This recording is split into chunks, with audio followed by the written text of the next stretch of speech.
എന്താ എഴുതിച്ചോ പറയാ കഴിയോ എന്താ എഴുതിച്ചോ ഇതില്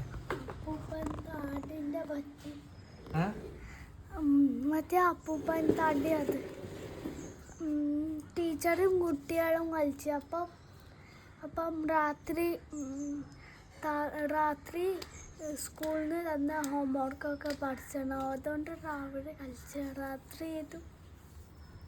എന്നിട്ട് അമ്മും എൻ്റെ കൂടെ കളിച്ചാണ്ടായിരുന്നു. അമ്മൂൻ്റെ അമ്മച്ചി വിളിച്ചു. അപ്പം അമ്മ പോയി. എന്നിട്ട് എവിടെ കുട്ടിയുണ്ട് ഞാൻ വിചാരിച്ച. ഇതാ എന്താ എഴുതിച്ചോ? ഇതോ അപ്പൂപ്പൻ താടിന്റെ പറ്റി. മനസ്സിലായില്ല.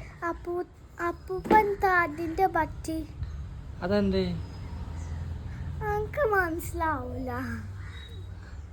പറയോ?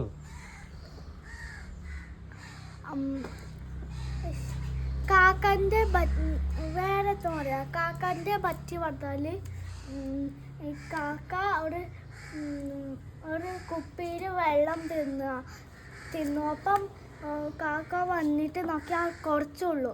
അപ്പം കാക്ക ഓരോ കല്ല് അതിൻ്റെ ഉള്ളിലിട്ടു.